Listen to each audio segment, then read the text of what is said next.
أعوذ بالله من الشيطان الرجيم. بسم الله الرحمن الرحيم.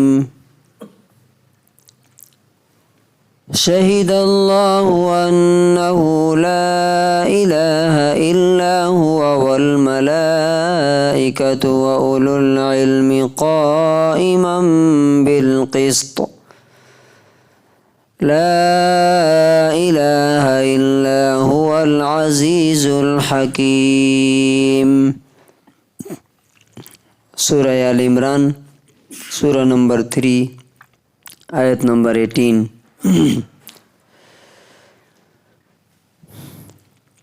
اللہ تعالی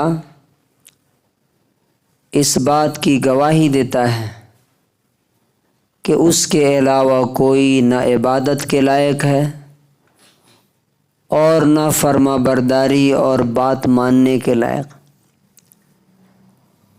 اور فرشتے بھی اور علم والے بھی اس بات کی گواہی دیتے ہیں کہ وہ انصاف کے ساتھ مخلوق کو چلانے والا ہے،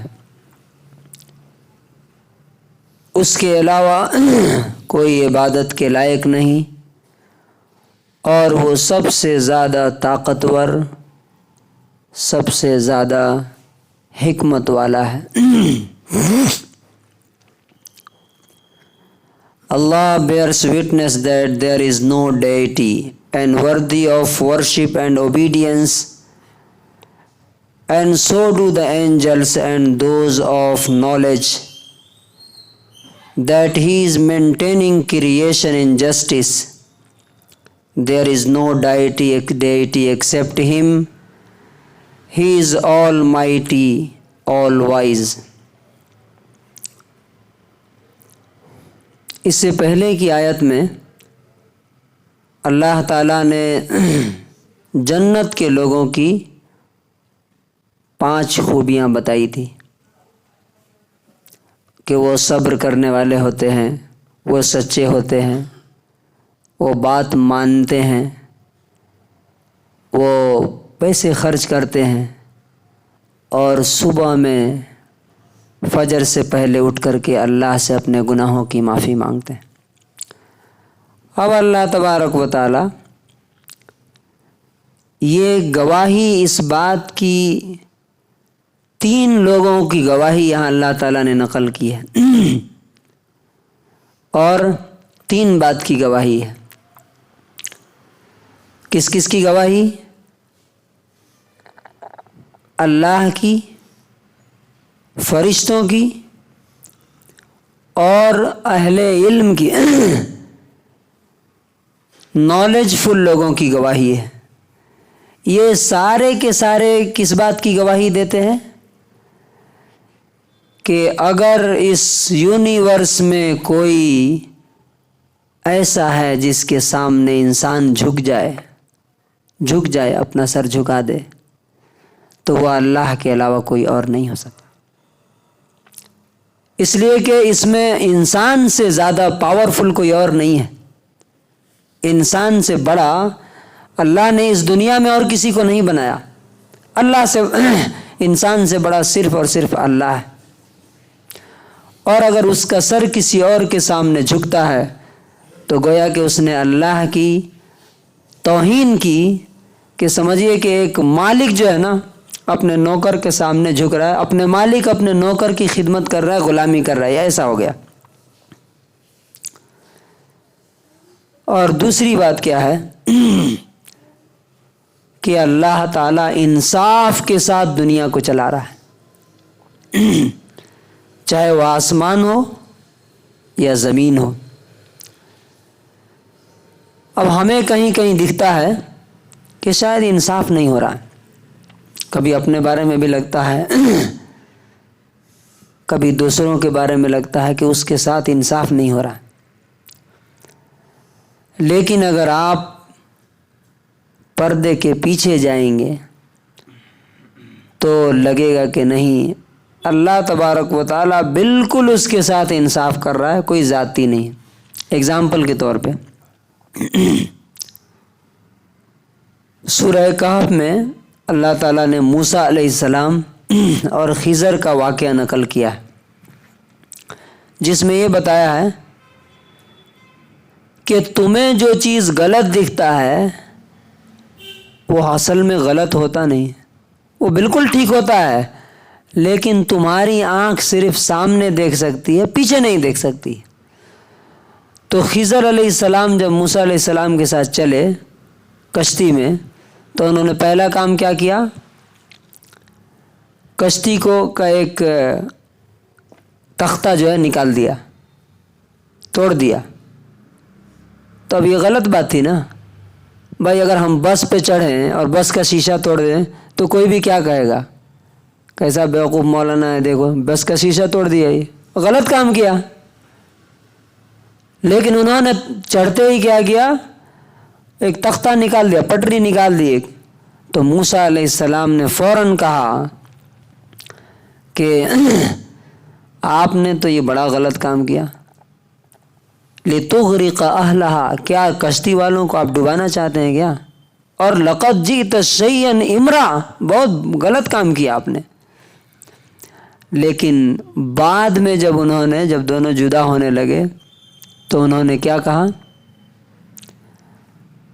کیا آپ کو معلوم ہے کہ یہ سارے کام جو بھی ہم نے کیے، کشتی کو توڑا، ایک بچے کو قتل کر دیا، ابھی بچوں کا قتل ہو رہا ہے نا غزہ میں، اسی طرح سے ایک اور دیوار گر رہی تھی اس کو سیدھا کر دیا، تو سب کے پیچھے کی حکمت انہوں نے کیا بتائی؟ اس ایک کی بات میں کرتا ہوں کہ وہ لمبا واقعہ ہے۔ انہوں نے کہا کہ یہ جو کشتی، یہ بوٹ جدھر جا رہی تھی، شپ، ادھر ایک ظالم بادشاہ ہے، اگر یہ صحیح سلامت سیف رہے گی، اچھی رہے گی تو وہ اسے لے لے گا۔ تو اور یہ جو اس پر کام کرتے ہیں اس کشتی میں، یہ غریب لوگ ہیں، ان کی روزی روٹی اسی سے چلتی ہے، تو میں نے اسے توڑ دیا کہ ڈیمیج حالت میں جب وہ دیکھے گا تو یہ کشتی نہیں لے گا، تو ان کی روزی روٹی کیا ہوگی؟ چلتی رہے گی۔ تو آپ دیکھیے کہ موسیٰ علیہ السلام جو پیچھے کی حالت نہیں جانتے تھے، انہوں نے کیا کہا؟ غلط ہو رہا ہے، لیکن جب بعد میں انہوں نے ایکسپلین کیا تو پتہ چلا کہ نہیں، بالکل انہوں نے کیا کیا؟ صحیح کیا۔ اسی طرح ہماری لائف میں یا دنیا میں کبھی دکھتا ہے کہ ہمارے ساتھ غلط ہو رہا ہے، ان کے ساتھ غلط ہو رہا ہے، لیکن اللہ تعالیٰ کیا کہتا ہے؟ قائما بالقسط، پوری دنیا کو انصاف کے ساتھ وہ چلا رہا ہے، اور جہاں بھی ظلم ہوگا، چاہے آپ کریں، ہم کریں یا کوئی کرے، تو ظالم کو اللہ تعالیٰ توڑ کے رکھ دے گا، زیادہ دن تک نہیں چلتی ہے، ظلم کی کشتی سدا چلتی نہیں۔ اور لاسٹ پوائنٹ کیا ہے؟ لا الہ الا هو العزیز الحکیم، سارا اختیار، سارا پاور اسی کے ہاتھ میں، کوئی اس سے بچ کے نہیں گیا۔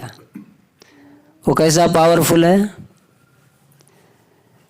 کیسا عزیز۔ عزیز کا مطلب ہوتا ہے سپر پاور، جس سے بچ کر کے کوئی نہیں جا سکتا، جسے کوئی ہرا نہیں سکتا۔ اب جیسے وہ ہوتا نا کہ انڈیا میں ایک آدمی ہے، کوئی کرائم کیا، فار ایگزامپل یہ کون بھاگا پیسہ لے کر کے، وجے مالیا۔ اب یہ لوگ یہاں کرائم کرتے ہیں، بھاگ کے چلے جاتے ہیں لندن، اب یہاں کی پولیس تو وہاں نہیں جائے گی۔ یا for example Dawood Ibrahim, Dubai, تو اب یہاں کی پولیس جا کے وہاں پکڑ نہیں سکتی۔ اللہ تبارک و تعالیٰ کے ساتھ ایسا کوئی معاملہ نہیں۔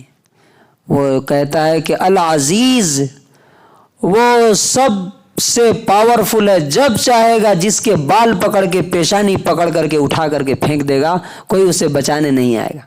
چنانچہ آپ دیکھیے، جس چیز کے ذریعے زندگی دیتا ہے، ہوا کے ذریعے، اسی ہوا کے ذریعے وہ مار بھی سکتا ہے، اور ایک پوری کی پوری قوم کو اس نے ہلاک کر دیا، کس کے ذریعے سے؟ ہوا کے ذریعے سے۔ پانی جس سے زندگی دیتا ہے، اس کے ذریعے سے 2 قوموں کو ہلاک کیا، ایک تو فرعون کی قوم کو ڈبو دیا، اور نوح علیہ السلام کی قوم کو۔ زمین جو ہماری زندگی کے لیے ہے، اسی کے ذریعے موت بھی دے سکتا ہے، جیسے قارون کو زمین میں دھسا دیا. لیکن پاورفل ہونے کے ساتھ ساتھ کیا ہے وہ؟ حکیم ہے. حکیم کا مطلب کیا ہوتا ہے؟ آل وائز. اس کا کوئی کام ایموشن جذبات میں جلدی، جیسے ہم چاہتے ہیں نا، ارے اتنے دن ہو گئے نہیں ہوا، یہ اتنے دن سے انہیں ظلم کر رہے ہیں، کیوں نہیں انسان؟ وہ اس کے یہاں جلد بازی نہیں ہوتی ہے. حکمت کے ساتھ، وزڈم کے ساتھ، بدھی کے ساتھ، جب جسے بہتر سمجھتا ہے اسے پکڑتا ہے، سزا دیتا ہے، پھر اس ٹائم پہ کوئی اسے بچانے کے لیے نہیں آتا. تو کنکلوژن کیا ہے کہ دنیا اور آخرت میں اگر سیفٹی اور سلامتی چاہیے تو صرف اور صرف اللہ ہی کے پاس مل سکتی ہے، اور کہیں نہیں مل سکتی. اللہ تبارک و تعالی ہمیں اس پر عمل کرنے کی توفیق نصیب فرمائے.